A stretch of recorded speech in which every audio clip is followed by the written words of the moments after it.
సమైక్య ఆంధ్రప్రదేశ్లో ముఖ్యమంత్రిగా ఉన్నప్పుడే దీపం కార్యక్రమం కింద ఉచితంగా వంట గ్యాస్ నేనే ఇచ్చానని మా ఆడబిడ్డలందరికీ గుర్తు చేస్తున్నా.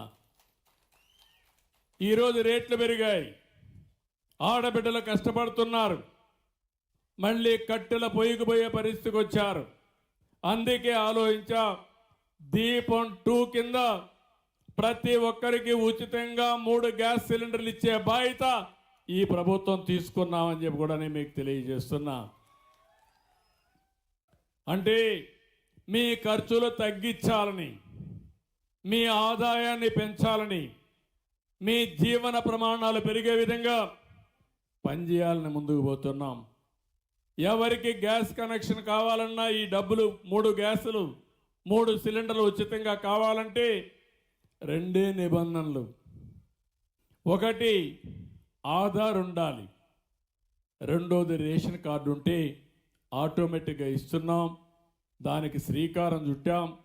గవర్నమెంట్ ఆఫ్ ఇండియా అయితే గట్టిగా చెప్పినా కూడా వినకుండా ఇప్పుడు మేము చేయలేమన్నారు. అన్ని రాష్ట్రాలు ఒక పద్ధతి పెట్టారు. అందుకనే ఈరోజు ఆలోచిస్తున్న ఇంకా వాళ్ళ మీద నెగోషియేట్ చేస్తున్నాం. అవసరమైతే ముందే డబ్బులు ఇచ్చి మీరు ఎక్కడ కూడా ఇబ్బంది లేకుండా డబ్బులు ఖర్చు పెట్టే పరిస్థితి లేకుండా ముందు కట్టేది కూడా లేకుండా చేయాలని చెప్పి అనుకుంటున్నా. అది కూడా తొందరలోనే వస్తుంది. కానీ ఈరోజు ఎవరైతే డబ్బులు మీరు పెట్టి గ్యాస్ తీసుకుంటే 48 గంటల్లో మీ అకౌంట్లో ఆ డబ్బులు వేసే బాధ్యత మేము తీసుకుంటామని చెప్పి కూడా నేను మీకు తెలియజేస్తున్నాను. ఇప్పటికే 50 లక్షల మంది బుక్ చేసుకున్నారు. ఇంకా మిగిలిన అర్హులందరికీ ఈ గ్యాస్ ఇచ్చే బాధ్యత మేము తీసుకుంటాం. 2684 కోట్ల రూపాయలు దీనికి ఖర్చు అయ్యే పరిస్థితి వస్తుంది. ఇంకా ఎక్కువైనా పర్వాలేదు కానీ ఇస్తామని చెప్పి కూడా నేను మీకు తెలియజేస్తున్నా. ఇంకో పక్కన ల్యాండ్ టైటిలింగ్ యాక్ట్ రద్దు చేశాం. ఇంకో పక్కన ఎవరైనా సరే ఒకటే చెప్తున్నాను, భూ కబ్జాలు చేసే వాళ్లకు మాత్రం హెచ్చరిస్తున్నా.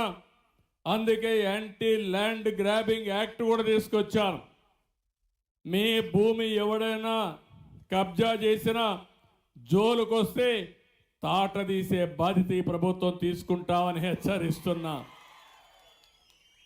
ఇంతమను రికార్డులే తారుమారు చేశారు. మీ భూమికి రక్షణ లేకుండా పోయింది. ల్యాండ్ ప్రొటెక్షన్ యాక్ట్ను కూడా తీసుకొచ్చి మొత్తం కబ్జాలు చేస్తూ ఇష్టానుసారంగా భూములన్నీ రికార్డులు మార్చేసే పరిస్థితికి వచ్చారు. నాకు వచ్చే పిటిషన్లు మీరు చూస్తే 40 నుంచి 50% పిటిషన్లు భూ సమస్యలే వస్తున్నామంటే భూ బకాసురులు ఏం చేశారో ఒక్కసారి మీకు అర్థమవుతుంది. ఇప్పుడే మీరు చూశారు, మద్యం పైన చెక్ పెట్టాం. ఒకప్పుడు మీరు చూస్తే నాసి రకం మందు వచ్చేది. మీరు పక్కన పోయి కర్ణాటక పోయి మందు తాగేవాళ్ళు. ఇప్పుడు ఆ బాధ లేదు.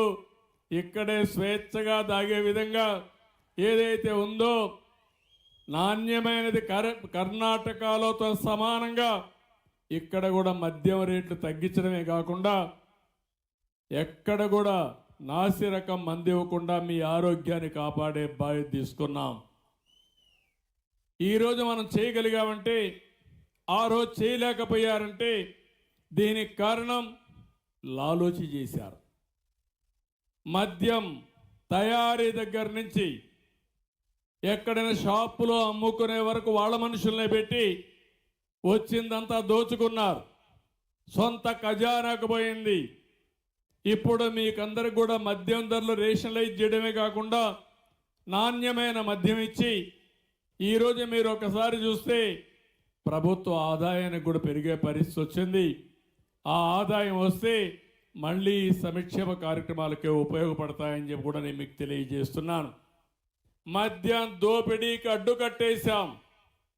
నేను ఇంకొక మాట కూడా చెప్తున్నాను, ఎవరైనా సరే ఎక్కడైనా బెల్ట్ షాపులు పెడితే మాత్రం నేను కూడా బెల్ట్ తీయాల్సి వస్తుంది, జాగ్రత్తగా ఉండమని హెచ్చరిస్తున్నా. నేను చాలా స్పష్టంగా ఉన్నాను.